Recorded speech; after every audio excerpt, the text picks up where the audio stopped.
Podcast listeners, welcome to the edition of Nonprofit Lowdown. This is going to be spicy today. We're speaking with my buddy, Ron Rapatalo, about AAPI leadership.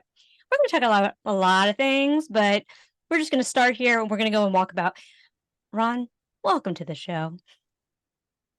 Maria, it has been a minute, as in seeing you a couple of weeks, but nice to have you as a longtime friend to just have me chop it up with you and just have it recorded.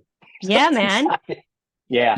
You know, we're always talking about all the things. So, okay, before we get started, before we jump deep into all the things, for the people who don't know you, which also, like, who doesn't know you? Ron, you are a multi-hyphenate man.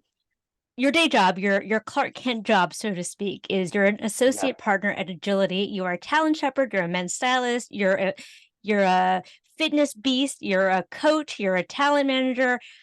What else am I missing? You're a dad. You're a husband. Dad, a husband, an aspiring anti-racist, New York City sports fan, go Oh Yankees, man, go Knicks, tough. even though, yeah, I mean, look, Yeah, the Yankees on the cup, the Yankees got a long season. We got a long season for my Yankees. Yeah, yeah. I Excellent. think you got all the right strokes there in terms of all the things I like doing and good at doing.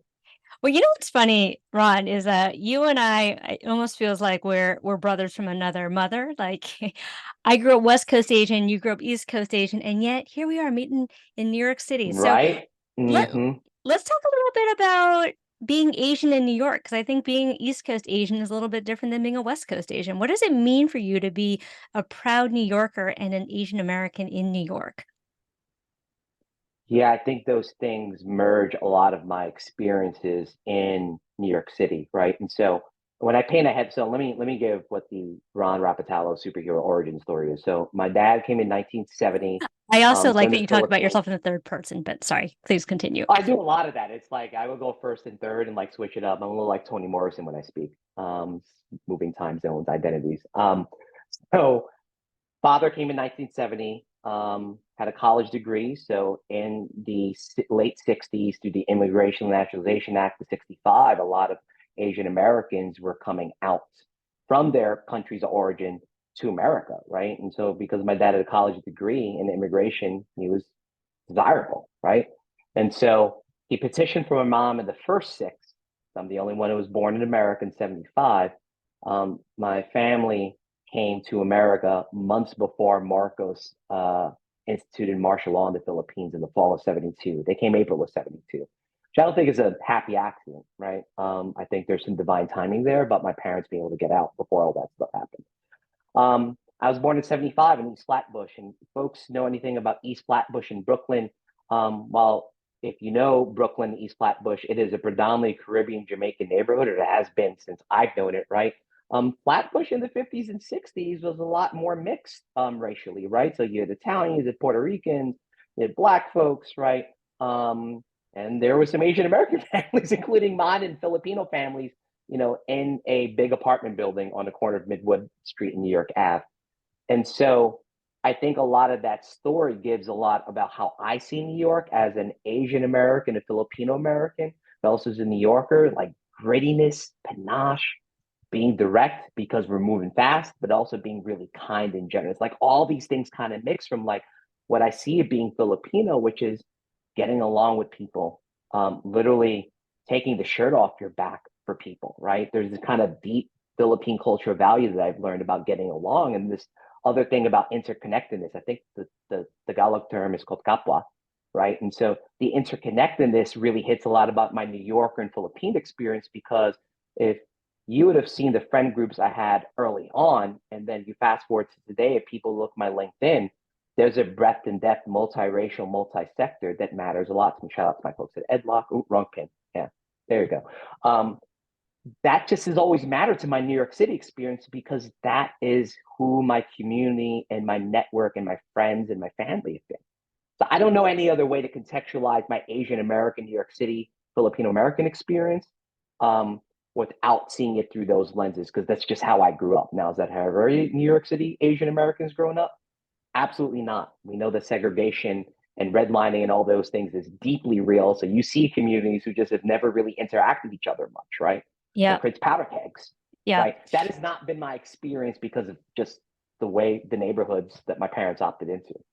Well, let's just jump into it because I think there's something really important here. So it's May, we're in API Heritage Month. And I Right. think in the last couple of years, certainly when we've seen the anti-Asian uh, racist attacks on Asians, I'm just Right. wondering, from your perspective, like what would it look like for us to truly create a coalition that is multicultural and sort of at the nexus of intersectionality? Because it feels like, I moved to New York in '05. It feels like it's becoming more and more segregated, and we're getting further apart rather than closer together. Yeah. So I'll give the story of how I've seen coalition building happening in my own life. So if I go back to my NYU undergrad days, right? I was a proud student activist and agitator to get Asian Pacific American Studies, the program and Institute NYU in fall of 1996. Became an undergraduate major a couple years later because it takes time. I don't want to bore you with all those details, right? But when I think about that coalition building, it wasn't just strictly us talking with other Asian, Pacific American leaders, students, faculty. It was multiracial. Robin Kelly, who was a professor at NYU at the time, an African American professor, was really down with it, right? And was backing it, right?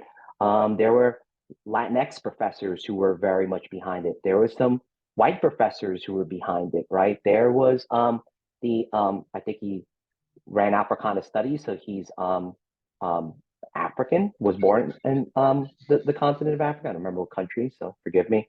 Um, Backed the initiative, right, as the chair of Africana studies. And so my own experience then was learning around coalition buildings, ultimately about defining shared values. Like you have to start there. Now, does not mean you get to shared solutions all the time. That's always the harder one, right? But I believe that good coalition building starts at its core, seeing where there are people of shared values. Let us be clear, family. We would not be creating the first time ever that is a multiracial, multi-sector, multi-generational, multi-income like coalition. Let's be clear in this country, though, when those things are created, it's dangerous. Look what's happened to the Black Panthers. You just got to call this, like, if you don't call this stuff out and read the history, like, you realize, like, why were people created this? Wasn't Dr. King trying to create this in the Poor People's Campaign? Yes. What happened to Dr. King? Oversimplifying, like, history here. He got assassinated, man. You, I, look, you have to, unless you're thinking, like, oh, it just was a random thing. I'm like, no, it wasn't a random thing because it was just, doing civil rights for Black folks. Oh, that's one thing. Oh, we want to get a lot of people involved. This is all a game of how racism puts a lot of people down who don't have means and who aren't white with that intersection, right? Well, then we have a different conversation here. So that for me, like you can't get to coalition building without shared values and figuring out the harder work of like what solutions and what are people willing to give up, and that feels uncomfortable, especially when you're talking about I think marginalized communities, right? Because we systemically give up a lot, right? But still, some of us can get far with it, right? But that's not the way you want to create a really good coalition, right? It's like, what can we do to get all of us the farthest? And maybe there's work where it's like particular communities aren't getting what they want. How do you still advocate for that and still fight for it, knowing that as a collective, what are people willing to sacrifice for the greater good? That is easier said than done in my experience. Sometimes it just takes the right people, the right conditions, but the hell, if I don't die trying to figure that out, then I don't know why I'm living. Well, and what strikes me as well is this GOP DeSantis bid to erase history. And if we don't know our history, Mm-hmm. if we don't know the history of Black and Asian solidarity, if we don't know about uh, intersectional coalition building, then we believe that it never happened. And it did happen, right? And it's a Right. threat to white supremacy if that happens, because we're going to get all together and be like, wait a second here. You know what's really problematic? Systems of repression. Yeah. I mean, if you look at so much of fiction, right? If you look at Marvel Comics, I think Marvel Comics, in a lot of ways, and the X-Men and others, those stories of the Marvel comic universe, I think if I remember reading something from Stan Lee way back in the day, it was an allegory on race in this country. It's not rocket science. It's like figure like second, if all these people come together and they have the least and they're fighting against power and oppression, oh, that's as powerful as anything. Oh, right. But once again, these systems are designed to like really keep us not believing in our fullest potential, to actually more want to demonize each other because we think we have less and therefore we're trying to get what we can get to survive. That's right. And it comes from a really deep scarcity mindset of like, there's only so much and I got to get my slice of the pie, as opposed to be like, Yeah. maybe there is no pie, right? Like maybe the pie is way bigger than any of us ever thought. And we don't need to fight Ooh, it. you're getting meta there. Well, I don't. You didn't bring me on to talk about my spiritual intuitive leadership. That maybe after a different episode, different podcast. Oh, wait, But wait. Let's stop that, there for a second. I want to, what yeah, is the spiritual intuitive leadership? Because I'm there. I speak fluent woo woo yeah, from Northern yeah. California. Right. Continue. So I'm coming from an idea of understanding that there's abundance, right? And everything that we have, everything that we need has already been created for us, right? So you've watched the movie Everything Everywhere All at Once. I think there's a lot of what I took from that movie, that the creation energy that we have actually we can access, right? You know, Michelle Yeoh's character isn't special. Everyone, once they're tapped in, has that ability, right? To be able to go into all things that have happened, because everything that's happened has already happened, and therefore the energy and the time and the interdependencies that we have exist whether we want to be conscious of it or not. And for me, all I'm saying to give the headline to this idea of spiritual intuitive leadership is that interconnectedness is in our being, whether we want to believe it or not. Though I'm in a separate body, like my energy, what I feel of people has always felt deep interconnectedness. And therefore, if you take all of that energy and realize that when you take that energy that can move physical things, that we can then create things beyond our wildest dreams. I That's 100% food and a agree. half, right? But I No, think no, no. like You know I what? Today I was right. thinking about, I was literally just before this call thinking about the 3D illusion and the fact that everything that we see is just an illusion. Like we believe that it's real. We believe that we're separate. We believe that there's a you and me. There is no you and me. There is only us. And when we start to get to the realization of like energy and connectedness and interconnectedness, that's when we see some really magical things happen in the world. Am I right? Yeah, and at some level, like you, I can understand how when I think my opinion, religion has been used to organize social movements, right? This faith. You think of the Black Civil Rights Movement and the deep involvement of the church. Faith is just energy in the five senses world, fam. And spirit. When you can manifest that, ooh, I'm telling people, it's a superpower that we all have access to. It is not, none of us are like Superman, Superwoman, superhuman. It's, we all have this amazing gift. And so part of like my other evangelization is to help people understand that the gift has always been accessible. Oh, okay. Yes, we do have to have another podcast. It's a whole other conversation. I am down with it. Let me switch tacks. It's me. I know, like we just went down the rabbit hole, everyone. Okay, wait. So I this weekend was at the Asian American Foundation showing of 38 at the Garden, which is about Jeremy Mm, and his 38 points at the Garden and how he was never seen as like a real basketball star until he just like popped off and all of a sudden everyone was paying attention. And then they talked about how he waved off his team during the Raptors game. My question to you is, why is it, do you think, that Asians, and in particular Asian men, are seen as emasculated, not leadership material, and so on and so forth? And do you think that that's changing? it's changing in pockets, right? Like, let me get to the 50,000 foot view. I think it's changing in pockets, right? You know, Simu Liu, you have, lots of examples of, Stephen Young, John Cho, Joe Coy's movie, right? You have, for me, all I want as an Asian American man is that the full breadth and depth of our manhood, right? Our humanity that people can be. Like, if I went back to 10-year-old Ron, like I was as nerdy as nerd can get. Like I'm still really nerdy, but I present, oh, well, my wife would say I still present nerdy, but like I think I present less nerdy. but that's my perception. I think it still presents quite the nerdy, right? But I think, the idea that Asian men are like the perception is shifting. I think, I just look at what's out in media. That's where I pay attention to, right? Because images and stories are how we transmit perception to reality.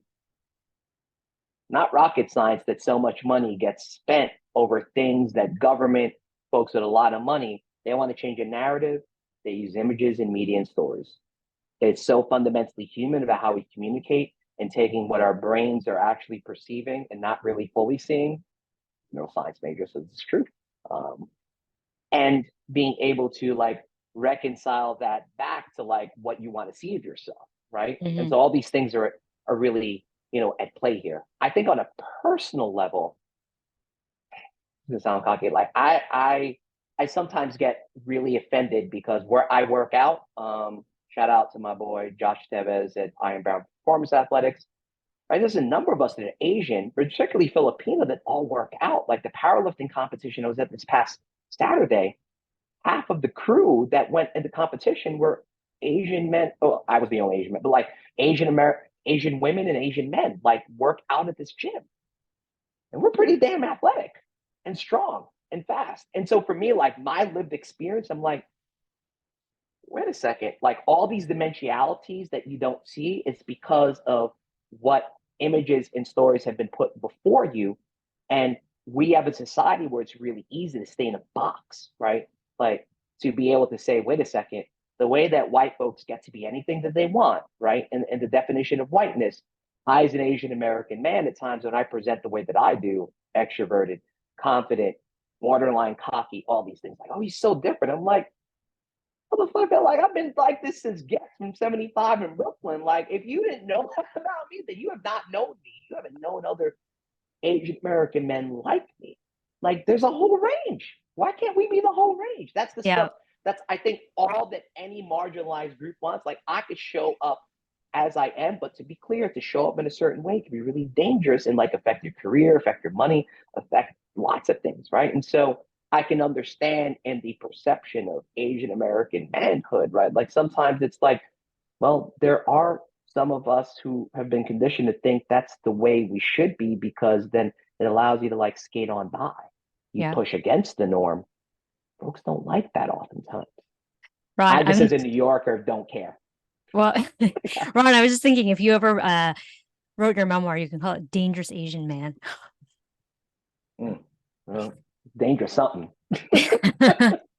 So let me ask you this, because I think this is an interesting point, and I obviously have a point of view about being an Asian American woman, Yeah. and not fitting into that mold of, quiet, submissive, or because I think you're right, we're limited by the narrative of like as Asian women, you're either like dragon lady or you're submissive, sexual object, right?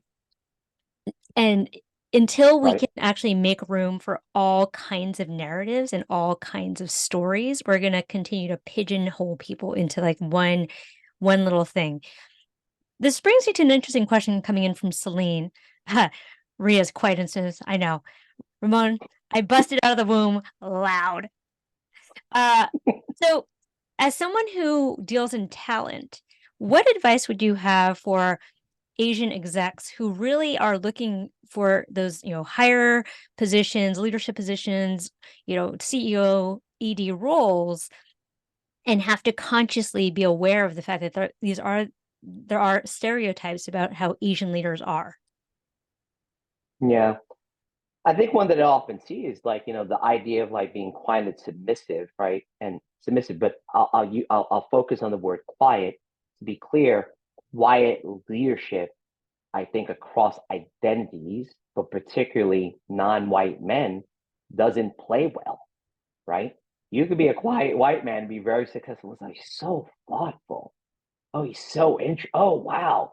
He loves to be behind the scenes, but he like creates those systems, that culture. I'm like, that's the same thing a damn choir leader does, no matter like that's like, so dumb. And like when you think about it, right? Quietly, like so my advice, right, is you got to show up as who you are, and people have to earn the full dimensionality and vulnerability of who you are. So there's a little bit of both, right? Where you're trying to thread the needle from like my hiring perspective, doing executive search for a living, is what I often coach people across multiple identities and multiple dimensions, et cetera, and particularly for Asian American men, is like, if you are a little bit quieter by nature, when you interview and you're in a hiring process, it's matchmaking. If you watch matchmaking shows, I think what I have seen, I think data bears this out, who people who study this stuff, that extroversion plays generally better in a process, many processes, versus introversion. Because if all I did was talk like this on a podcast for you, do you think your viewers would be really excited to chat with me? Now I can talk like this, right? And sometimes I actually do communicate. I talk like, but see, this really plays better, right? Because if I talk like this, but you're like, oh my, he's so engaging. Like, there's a little bit of a balance about not being so over the top, but being a little bit more demonstrative, which I think sometimes folks find it harder to do. But you can coach that. I was reading a Seth Godin, his latest blog, and he was talking about, may he rest in peace, my favorite male R&B artist and male singer of all time, Marvin Gaye.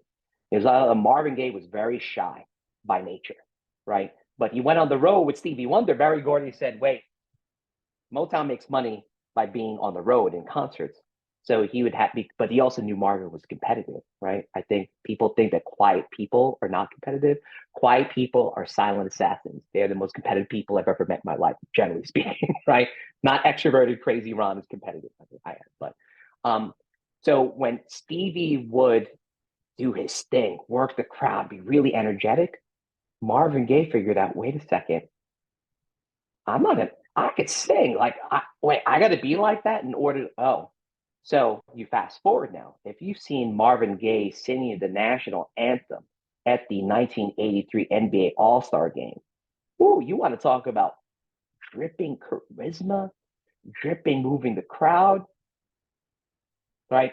So it is a learned skill. And I would say until we come up with hiring processes that are a lot more equitable to be able to have people assessing and processes really believe that being quiet isn't a bad thing, then I think what I would present to an Asian American male leaders, and frankly, any leader that tends to be more introverted and quiet, is to learn some like extroversion things to show up in an interview, because then it comes across as more confident and this whole like leadership voice and stuff. But like, you could still be, once you're in, your quiet leadership will actually be the thing that's better for organizations.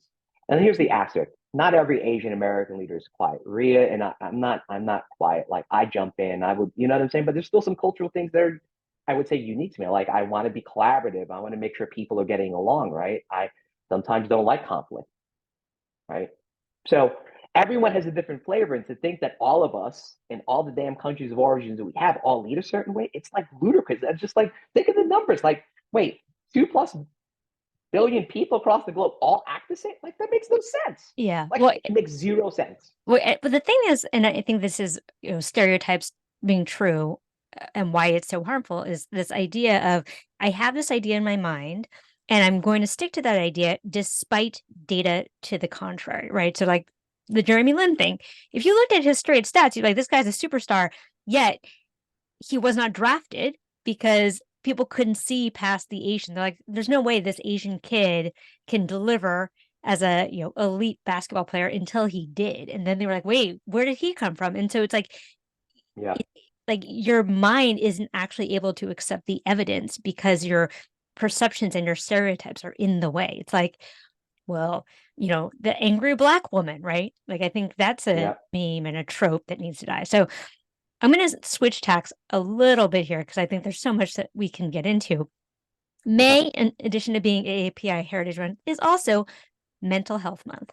I want to talk to you about mental health in the AAPI community. Okay. I don't know that there's a question here, other than I think, from my perspective, growing up, it was very taboo to even consider that you had to go to a therapist or be in therapy. Like, oh, what's wrong with you? I hope that it's changing, but what I'm seeing a lot of are starting to be conversations about like the deep trauma that our community experiences, both from an intergenerational perspective, and that happens every day, right? Like, I know for Yeah, myself, I was afraid to walk down the streets of New York City in the last couple of years.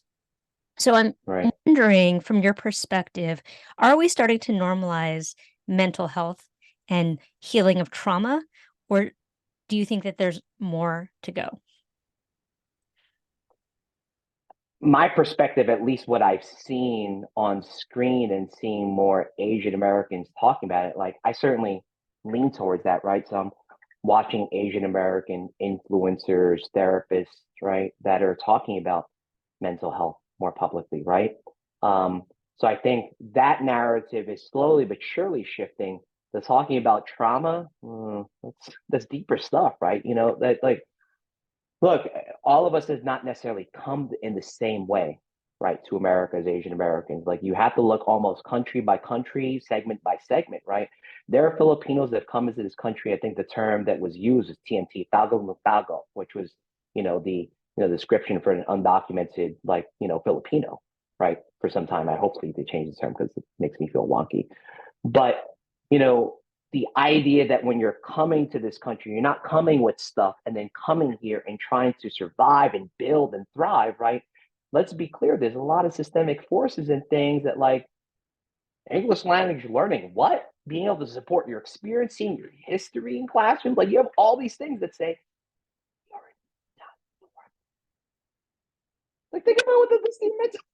Like, it's not, sometimes, I think I was talking about with a buddy of mine. I was recording second season of the Rounderings podcast for people interested. It's coming up soon. So shameless plug. Um, about this idea of just talking more deeply about things, right? And we just had this really honest conversation about the way that, like, how we've been dealing with our mental health, right? And for two men of color to talk about that openly, one, that is just not super common, right? So I think the ideal of, like, deepening the conversation about trauma, I think I take pretty seriously as someone who's not professionally trained, is like you would need folks who are like professionally trained to really support you with that, because someone who has all the right intents in the world could actually be quite harmful and not even know it, right? So I think, you start at the root of it is like normalizing that mental health is a conversation to have, right? Just like folks saying they want a Calgon or a bubble bath, right? Is like, but that's like, very surface level, mental health and wellness, right? But like these conversations around being able to say, if I am not feeling well up here, right, in my emotions, that is something that is okay for me to have a conversation about and talk about. The whole, like, if you take, you know, Elsa's song from Frozen, Let It Go. So if I think of like a way to think about like mental health, and not to say you let it go like that, right? But I think people often need, depending on like what they've experienced, often need stages to be able to like go through their emotions, because you can be powder cakes. If you let something all out, that may not always be the best way for that person in their context, right? And so for me, the conversation about mental health is really starting to move a little bit more. But I think deeply normalizing it, you need it in schools, you need it work, you need it in so many dimensionalities, because in everything I experienced, like I was abnormal to go to the Spark program and talk about the intercultural issues I was having with my then Indian Hindu girlfriend that my mom was harping on me about, right? For me to do that took a teacher saying, Ron, I really think you should talk to John in the Spark office. Why, Mr. Don? And like, you seem really angry. I am. Oh, maybe I should talk about that with someone. Like, Yeah. you, this stuff is so into it. Like, to fight against it means you need like active effort and people to be really committed to it, because the norm is, Yeah. Well, let's talk about this, because I think the my own evolution of leadership and myself as a person is that vulnerability is actually strength, right? And growing up, I yeah, was really taught, like, suck it up, don't cry. At least we're not, knee deep in the rice field in China, right?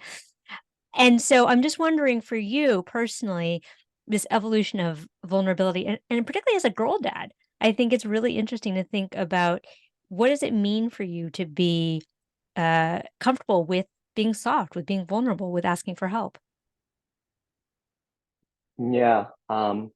Some of us understand when to be a model for my girls, right? As a very proud girl dad. That means also as a dad, as a parent, apologizing for times I've been angry, or apologizing for times I've been too jokey, right, with my oldest, that I've shouted at Ava a little bit too strongly, being tired and whatnot, right? And so some of it is like thinking about constantly restoring relationships and apologizing when you do something wrong, and not just like, well, I'm the parent, I do what I want, I'm down, you know, it's just not, Oh it's my not God, a that's good such an look, I Asian think. parent thing, right? I'm right. I'm the parent. I Um, do it. um, I want. even doing that, like, God, that's tense. That's a lot of like that's stressful for me even to do that, right? Um, but for me, the idea, like, you know, for me as a girl, that the idea that vulnerability has been such a source of strength in my personal non-parent, non-dad life, especially in the marriage I have to my wife, that the more vulnerable I've gotten, the more I've been able to trust and ask her for help, or to say, I think we need help, the deeper our marriage has flourished. Right. And I think that's any relationship, right? When I think about that across the span of people I've gotten to know, right? When I lead with the spiritual currency, my care bear gift of my vulnerability, and not to say you get, you know, vulnerable from the get, like, you know, I had this thing that happened to me. It was like, holy shit, like people, like, you know, there's a level of like, I think levels to it, right? And some of it is just understanding that I think when you share that, I think that activates something so deeply human that people just want to be seen and heard. That's really all it is. The idea of being vulnerable, from my standpoint, is allowing people to also feel like they could be seen and heard. When I offer my vulnerability online in this podcast, it with my daughters, with my wife, with my close friends, with my family, it just allows an opportunity for people to be seen and heard, because it's soon to be the age of 48. I feel like I've had a lot of opportunity to feel seen and heard, and now I demand it. I don't know any other way. This is the cis hetero male in me talking. And I'm just like, I'm just going to demand to be seen and heard. I'm going to make a room if I'm not entering that room. Like, Right. that's the way I'm going to roll. And and how do you offer that space so other folks can like see that being seen and heard is not necessarily people coming into that person's room. You're going to come into my room and see that in this room, me being seen and heard, this is me. You, And there's you, nothing more powerful than that. you know what I advise people, and I advise myself? I go, what would Chad do? Chad being like the mediocre white male who feels completely entitled Oh, to be in well, the room. I'm like, yeah, what would Chad do? I'm going to do that. On that right. note, though, uh, Yeah. like really nitty gritty, for all the folks listening, how do we become supporters, advocates, cheerleaders for Asian leadership? I think this in similar ways that you would ask, how can you be a ally, co-conspirator to Black folks, Latinx folks, to trans folks, to LGBTQ folks, you know, to women of color, like name all the different like identities that historically tend to be marginalized, right? Some of it is starting from the get of believing someone's story.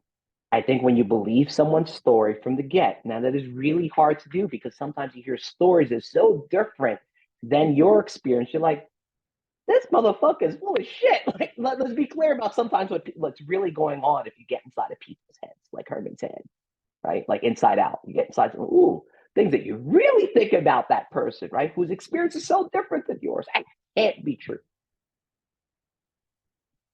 It's truth everywhere, friends. So some of it is, I think to hire other Asian American leaders, like, believe who we are when I show you who I am, and know that there's a lot more to it. Because if you give me your vulnerability gift too, about where you are and where you stand, I'll show you a little bit more, because that has to be earned, right? And so when I think about, look, I'm going to geek out with like my executive hiring brain of like competency rubric, you know, equity selection trainings, being able to get evidence, right? The evidence will speak volumes if we're willing to listen and hear it. We've always been great leaders. I mean, that's like, it's like, really, y'all? Like, really? Right? And it doesn't mean that in totality of Asian American leaders that there aren't growth areas and places where an individual Asian American leader can get better. But Mm-hmm. how do we change the system in people's mindset to say from the get, and this is all non-white men applying for roles in leadership. We've always been ready. I'm ready in this moment. Now, the idea of readiness and matching in hiring is just like, in some level, for me getting married, right? And so that's where I really try, and it's easier said than done, that in these processes is seeing someone's humanity first and foremost as a candidate and building a process where I see that, and it's really then trying to figure out the other side, organization, hiring manager, search committee, and all these dynamics to figure out what the match is, because it's not a singular match. It's like in the world of like relationship, right? Like one to one. This is one person with a whole constellation of people. Like imagine if like, you know, in a matchmaking episode, one person was going to marry an entire family. And in some levels, some cultures are really like that, right?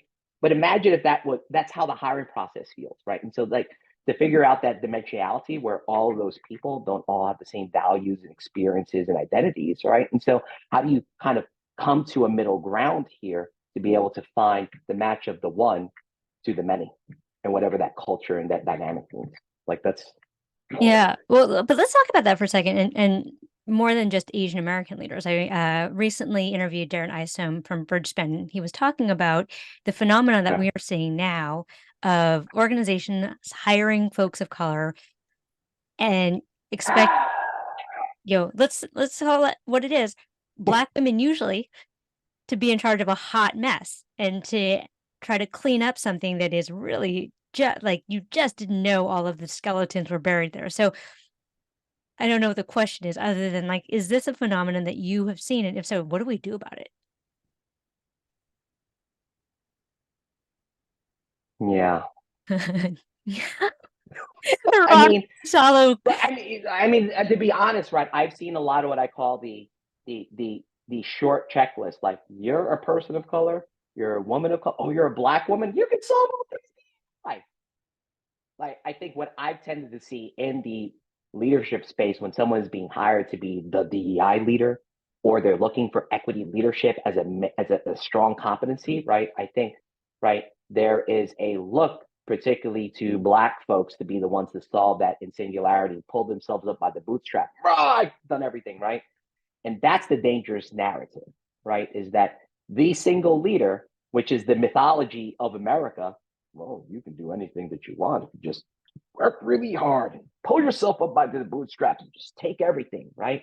And so if you fill in the blank, whoever that is, in my experience, that tends to be Black women who are DI leaders, right? But there are many others, right?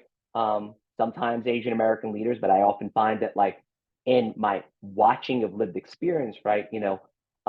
Black leaders, are coming into these situations, right? Because they've brought their totality, they brought the humanity to it, and yet the organization, and particularly folks in leadership, also don't want to change in the way that being pro-Black would do in an organization. Let's be really clear about that, right?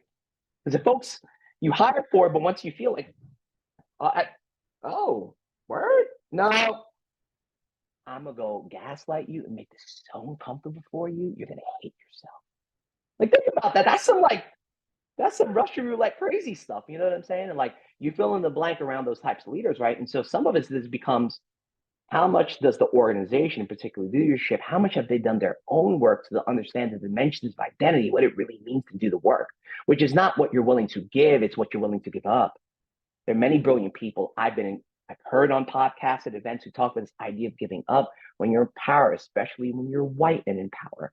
What are you willing to give up? And especially if you are in power and you're a person of color, don't think that you don't have a little bit of something to give up too when you've been somewhere for so long, because you carry power too, right? May not look the same as a white man. I got some. I'm trying to expend it. I'm not trying to, I'm just release it all until I die.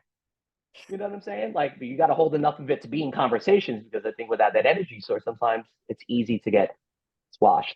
Yeah, well, let's talk about that in the being Asian in a world in a conversation that feels so black and white, right?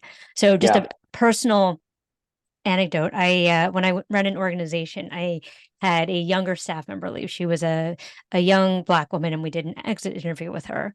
At the time, I was an executive director. I had a white woman as a program director, a Latina as a COO, and a Right. Trinidadian man as my CFO. And her last words as she was parting was like, well, I just can't work in an organization where the leadership is so white. And I was like, I'm so confused. So I was like, does she think that I'm white? And what was interesting to me as Mm, obviously an Asian person, like I do not identify as white. And it was like baffling to me that this other person of color that I feel affinity with would identify me as not a person of color.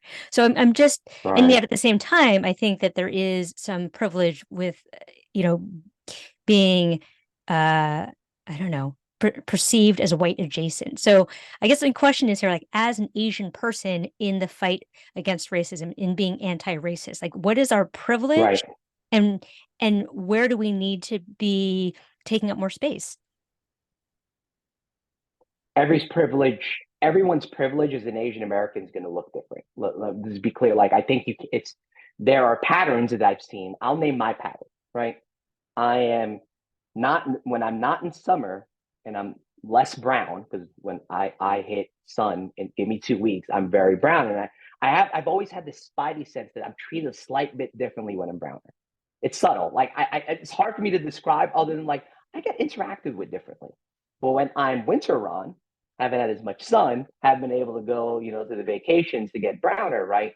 Um, I've lived the experience as a Filipino American who grew up in New York City around a lot of people, especially around a lot of white people in some of the neighborhoods I grew up in, and the schools I went to, and the places where I was socialized. I'm getting to a point here, right? Lives in high school, New York University. Shout out to Alan McFarland, one of my mentors and one of the people in my book. Um, there's just a level of like, I think my lived experience says I've lived white adjacency because of the things white people will tell me they would never tell someone who looks like Alan or Ramon. That's what I've lived. I live it today. You know, it's not. There's subtleties to this because someone's like, oh, Ron, you're so kind, you're so vulnerable. People will tell you anything. I'm like, let's be clear. White people have told me things they would tell me, but not a black person. Just it's not the way it is. That's not what I've lived. I've seen it because I'm literally hearing two different conversations and I'm talking to versus a black person. Now I ain't stupid. Like, and I think at times, like for me, the continued growth edge for me is how do I have the privilege whether I want it or not. I don't want wide adjacency, but there's a privilege in having it from my perspective, how I live of being in multiracial like kind of dimensions, right? Is understand that I at least can start a conversation with a white person in my life and at work that can get them to see things from a perspective where I understand enough about how they see things, right? Because of my white adjacency and the way my identities interplay. They'll say, have you thought about it like this? Some of it is like language translation, to be honest with you, right? And my language translation, let's be clear, let's use the asterisk. It's not like I'm saying anything different than a black person would in my experience, right? Now, their experiences writ large will be different than mine, but what I've noticed anecdotally is that there's a safety in it if it comes out of my mouth because of how I'm perceived. And that Mm. perception, in large part, because comes from how I'm identified as an Asian American, a Filipino American. By definition, I'm safer. Ron ain't gonna hurt me. Ron, he's so nice. He's not angry. Oh my God, he's so. Do you want to see workout, Ron? So let's get into the When nitty they gritty interact then. with workout, Ron, they'd be like, "Oh my God, he's aggressive." So I don't like. I Oh, don't care if you like me. okay, but so I think there's like double-edged sword here, right? Because on the one Yeah, hand, yes, absolutely. we can use our privilege on behalf of other folks of color, specifically Black and Latinx folks, and still Right. I think that there's an invisibility in being Asian, like when we're not allowed to take up, There is. not allowed to talk about the issues that are facing the Asian community. So, like, what's the, not that I'm asking you for all the answers, but like, Yeah. how do we reconcile this tension of like, yes, I want to be on the side of anti-racism. I want to be on the side of my, brothers and sisters of color. And Right. I think we also need to talk about the fact that Asian Americans face specific challenges as well. Yeah.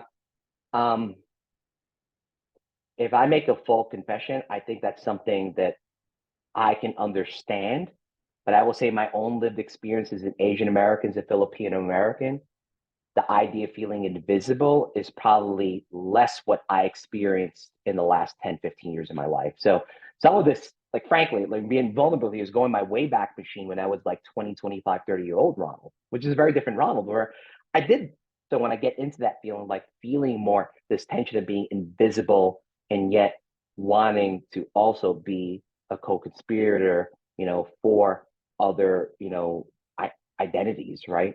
Particularly Black folks, brown folks, et cetera, trans folks, um, is this idea of, like, once again, believing their story too, doing my own work about what biases and things that I have. And like, when you build trust with people, I think one of the beautiful things about feedback, when done right, is that people will tell things that you just never would see about yourself.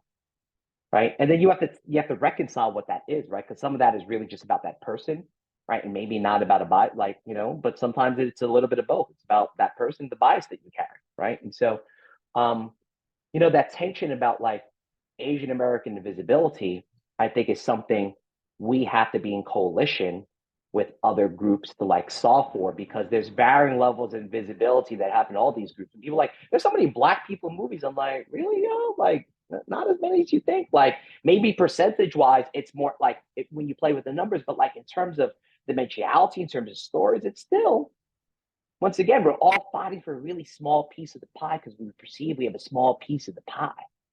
You know what I'm saying? So I think that's the part where, like, invisibility is through coalition, but ultimately we have to do that work ourselves too, about saying that our stories have always mattered and investing in those stories of folks who are willing to put out those stories, right? And then being in co-conspiratorship, allyship, right, is really about understanding people's lived histories, stories, being community people, and seeing how they want to solve for the way that systemic oppression and racism has hit them. And hopefully be able to, like, aggregate that stuff and coming to solutions that work for everybody in different ways, but also figuring out how to solve on, like, individual levels, how to, like, tweak things so things can be solved for people too, right? I don't.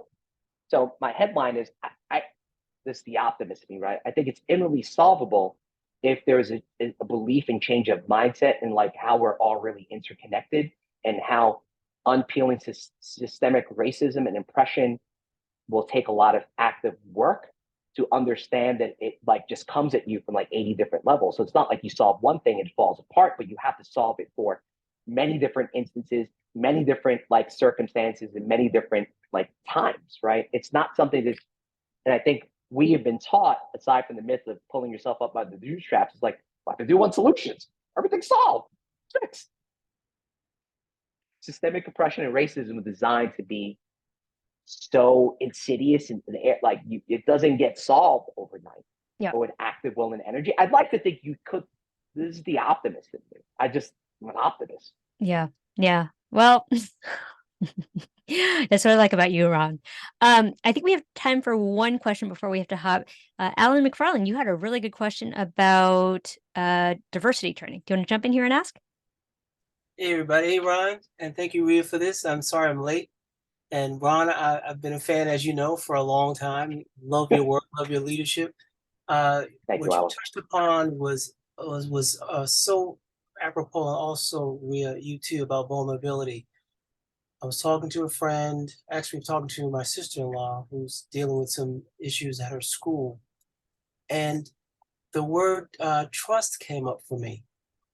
With all the DEI work that's going on, there should be another letter in front of the D, and that is the T. We're all jumping into this and no time being spent on the trust, which in many ways translates into the vulnerability question. So, Ron, question Yeah. for you. How much time are we devoting enough time on the trust? I mean, I can reveal my vulnerabilities, and there's research that shows that this is so true about people trusting you. The amount of time, I mean, do you see that we're spending enough time on the trust part, Ron? What are you seeing out there, and what can we do about it? Yeah, I think in some instances, my writ large observation of, like, white supremacy traits is a sense of urgency to solve. That in my experience, in my Filipino American bones, and me in community, but a hell of a lot of different people don't look like me, and people look like me, to be clear, is that trust just takes time. I think there's a natural impatience around, like, Oh, wait, I've been doing DEI training. I'm woke. I'm going to be able to see. Come on, y'all. In a perfect world where the systems have been redesigned to be able to have people be able to be that way when you get outside of the training. So the training is just a bubble, right? It's like saying all of a sudden, oh, I learned how to swim well because I put flippers on. Like I could be a really damn good swimmer if I put flippers on. Now I'm not trained. I probably should train with flippers because I think it will help my swimming. But I think the idea that when you're in an environment where you add things and then you get out of it, you're just going to be like you were in that, training environment that doesn't make sense. Like, so I think a lot of the translation is in my lived experience of talking to people about like where those trainings fall short is how do you take the trust that's built interpersonally and the building of awareness of one's vulnerability into interpersonal change and systemic change. And this is where our organizations really care about and want to make space to create cultures and organizations and policies and procedures that might in fact have people have to give things up. Ooh, I have to wait, maybe I shouldn't be the leader. Oh, white man, wait a second. Where's my space in this? That is a very real conversation I've had with white men and white, like, where's my space? Like, there's a sense of loss. And, when I get a little bit cynical about it, I say it probably more softly and gently. I'm like, your lived experience, like, you gonna land fine. I know you may not want to see that, but I will tell you from where I sit in my experience, you have so many connections. Things when you sat in that role, where you sat in a role, like, you know what I'm saying? When you start to get that, and particularly a white man, you get that network and that thing. You could consult, you could do other things. Now it's just a matter of like maybe you have less choice than you may have had in the past, but you started from out here. Well, you got this much. You know how much choice we generally have as like marginalized communities, people of color, like that. And people think because Oprah got that, like no, that's the way the world is built, right? And so some of it is just like having people to like step out of themselves and understand the way that systems and cultures and policies like that then becomes the conversation I think people are and leaders are more scared to touch because the giving up of that is money and power. You play with people's money and power in America, what happened to you? Yeah, I have a reaction. Yeah. Yeah, I have a reaction to that too, Alan, which is I agree with you, and I think the building of trust and the building of interpersonal relationships has become harder in a virtual world. Like we've forgotten how to be in space with each other. We've forgotten how to be in dialogue with each other without screaming. I feel like, you know, the Trump years were peak division, peak, screaming at each other years. And I don't know. I don't know how we get back to the space of hearing each other. And at the risk of being so woo-woo, it's like, how are we mindful with each other? How are we just able to share a space, share a conversation, share different viewpoints without demonizing each other or without otherizing each other? I think it starts with conversations like this, but I don't know, one podcast at a time, I guess. All right, Ron, we could go for hours and hours, but unfortunately we do have to jump. I'm going to put your LinkedIn in the show notes if folks want to get in touch with you. Any last thoughts as we sign off? I just appreciate this opportunity to break bread with you, and I can't wait for you to be a guest on my podcast. But I will say I've shared a perspective that is very much grounded in how I've lived and seen the world. I would not say that that's the way that every Asian American Pacific Islander leader thinks about leadership. This has a lot to do with like how I've lived. And so we have to have room for like how we all lead and figuring out like how we can all like experience that like a humanity and like being seen and heard that we all crave, right? And so all I wanted to offer was a perspective and some observations and ronderings. Ron, the Gospel of Ron, everyone. Ladies and gentlemen, thank you so much. Have a great week. Till then. Thank you, everyone. Need it. Take care.